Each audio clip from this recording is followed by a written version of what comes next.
আমি এতিয়া এইটো কথা ক'ব বিচাৰিছোঁ যে যিহেতু আমাৰ ৩ ডিচেম্বৰ তাৰিখে আমাৰ যিহেতু ১০০ ঘণ্টীয়া অনশন আছিল, সেই অনশনস্থলীত আজি আমাৰ যিটো দেখা গৈছে যে অনশনস্থলীত ১০০ ঘণ্টা পাৰ হৈ গৈছে, কিন্তু এই অনশনস্থলীত চৰকাৰী পক্ষৰ পৰা কোনো ধৰণৰ এজন ব্যক্তি অহা নাই আমাক যে সন্মান দিব, সেইখিনি আমাক যে আজি অনশনকাৰীক যে এটা সন্মান দিব সেইখিনি ব্যক্তি এতিয়ালৈকে অহা নাই। কিন্তু সেই অনশনস্থলীৰ পৰা আমি এটা সিদ্ধান্ত লৈছোঁ যে আজি আমাৰ যিহেতু আমাক সন্মান দিয়া নাই, আমি এই অনশনস্থলীৰ পৰা আমি অনিৰ্দিষ্টকাললৈকে ৰেলপথ মানে কাৰ্যসূচী আমি হাতত লৈছোঁ। সেয়েহে আজি আমি এই ৰেলপথ প্ৰগ্ৰাম হাতত লোৱাৰ কাৰণে যিহেতু আমি সিদ্ধান্ত লৈছোঁ, কাৰণ যিহেতু বিগত আমাৰ দেখা যায় যে কোচাত দীৰ্ঘদিন ধৰি আমি আন্দোলন কৰি আহিছোঁ, আন্দোলন কৰি আমি আমাৰ প্ৰাপ্য অধিকাৰ আমি পোৱা নাই।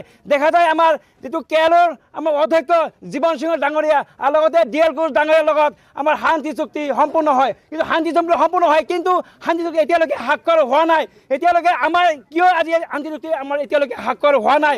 বিগত বহুদিন ধৰি আন্দোলন কৰি আহিছোঁ, কিন্তু কোচাত জনগোষ্ঠীক এতিয়া আমাক যেতিয়া অপমান কৰিছে, আমাক লজ্জিত কৰিছে, আমাক যে ভাগাভাগ কৰিছে, এইটো চৰকাৰৰ আমাৰ স্পষ্ট কথা। কাৰণ আমি এতিয়া বুজাৰ বাকী নাই।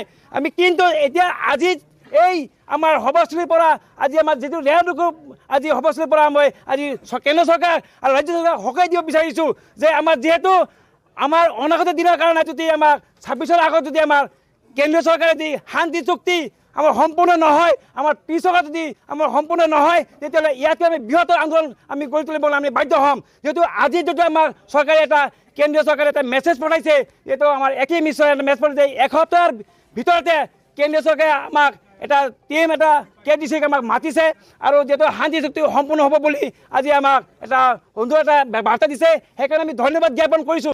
এইটো কথা মই এটা স্পষ্ট কথা কৈছোঁ যে আমাৰ যিটো আন্দোলন, আমি গণতান্ত্ৰিক আন্দোলন কৰিছোঁ, কিন্তু আমাৰ গণতান্ত্ৰিক আন্দোলন আমাৰ ভাষা বুজি পোৱা নাই, কিন্তু আমাক আজি প্ৰশাসনে আমাৰ অপমান কৰিছে।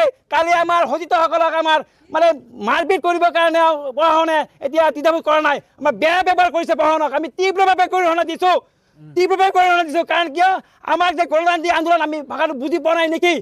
আজি আমি আন্দোলন কৰিছোঁ, আমাৰ কোনো ধৰণৰ আমি ইয়াতে কোনো বিশৃংখলা আমি কোনো ধৰণৰ আমি সৃষ্টি কৰা নাই, কিন্তু দেখা যায় যে আজি প্ৰশাসনে আমাক মানে অত্যাচাৰ কৰিছে, বাধা দিছে। আমাক কিয় আজি বাধা দিছে? আমাৰ প্ৰাপ্য অধিকাৰৰ কাৰণে আমি আজি ইয়াতে আমি আন্দোলন কৰিছোঁ।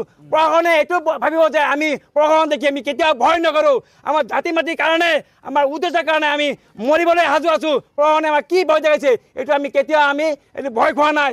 কিন্তু এইটো আমাক অপমান কৰিছে। কালি যিটো আমাৰ ঘটনা হৈছে, আমাক থানাত নি পেলাই আমাৰ যিটো চৰম অপমান কৰিছে, এইটো আমি লজ্জিত পাইছোঁ। আমি অসম চৰকাৰক কেন্দ্ৰ চৰকাৰক সকাই দিছোঁ আৰু প্ৰশাসনক মই তীব্ৰভাৱে গৰিহণা দিছোঁ যে অসম চৰকাৰ আপোনালোকে এইখিনি আপোনালোকে নকৰিব, আপোনাক এইখিনি কথা বিৰতি ৰাখক, অন্যথা আমি কুচাতমুখ জাতি আমি হাবুলি বহি নাথাকোঁ, আপোনাৰ অপমান সহ্য নকৰোঁ।